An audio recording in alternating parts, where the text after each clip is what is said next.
मार्च 24, 2020 को government of India under prime minister Narendra Modi ने कोविड-19 के सिचुएशन की वजह से 21 डेज का एक strict nation wide lockdown announce किया था। संपूर्ण देश में संपूर्ण लॉकडाउन होने जा रहा है। महाराष्ट्र सरकार ने break the chain break the chain म्हणजे ही शृंखला तोडायची आपल्याला। The lockdown has been extended till the 16th of June. The national lockdown costs $50 billion a day. इस लॉकडाउन की वजह से पूरे इंडिया की 1.38 बिलियन लोगों की पॉपुलेशन की मूवमेंट पर रिस्ट्रिक्शंस लग गए थे।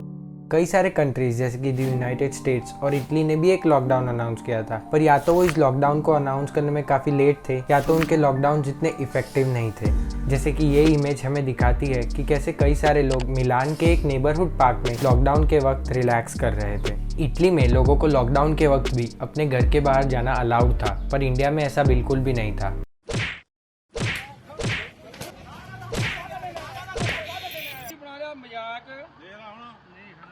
इंडिया अपने इंटरनेशनल बॉर्डर्स को बंद करने में और एक इमीडिएट लॉकडाउन एनफोर्स करने में काफ़ी क्विक था। इस लॉकडाउन ने गवर्नमेंट ऑफ इंडिया को कोविड-19 के केसेस में एक पॉसिबल सर्च के लिए प्रिपेयर करने का भी एक मौका दिया था। कोविड-19 वायरस के अगेंस्ट हर एक स्टेट की प्रिपेयरनेस और रिस्पॉन्स अलग थी। केरला ने अपना एक्सपीरियंस 2018 के निपा वायरस से लिया था, जिसकी वजह से उन्होंने एक्सटेंसिव टेस्टिंग, कॉन्टैक्ट ट्रेसिंग और कम्युनिटी मोबिलाइजेशन की वजह से कोविड-19 वायरस के स्प्रेड को कंट्रोल कर लिया था, जिसकी वजह से कोविड-19 का केरला में मोर्टालिटी रेट भी काफ़ी कम था।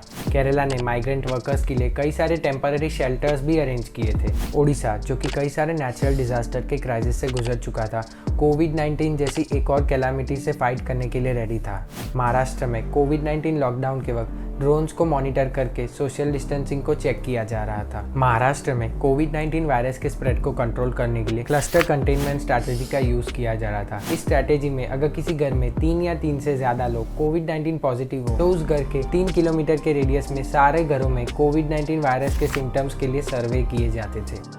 इस लॉकडाउन ने लोगों को सक्सेसफुली अननेसेसरीली अपने घर के बाहर जाने से भी रोका है। सभी तरह के ट्रांसपोर्ट सर्विसेज, चाहे कि फिर वो रोड, एयर या रेल हो, सस्पेंड कर दिए गए थे, with exceptions for transportation of essential services. Educational institutions, industrial establishments और हॉस्पिटैलिटी सर्विसेज को भी सस्पेंड कर दिया गया था। इन सब रिस्ट्रिक्शंस को अप्लाई करने के बाद पोस्ट लॉकडाउन के फर्स्ट वीक में कोविड-19 इन्फेक्शंस में एक 61 to 43% का रिडक्शन देखा गया था। स्टडीज से ये भी पता चला है कि लॉकडाउन के वक्त PM10, PM2.5, carbon monoxide, nitrogen monoxide और ऐसे कई सारी हार्मफुल गैसेस के लेवल ऑफ कॉन्सेंट्रेशन में एक डिक्रीज देखा गया था। इन सब की वजह से O3, जो कि हमारी ओजोन लेयर को बनाती है, उसके लेवल में एक इंक्रीज देखा गया था, जो कि प्री लॉकडाउन और प्रीवियस ईयर्स से भी ज्यादा था।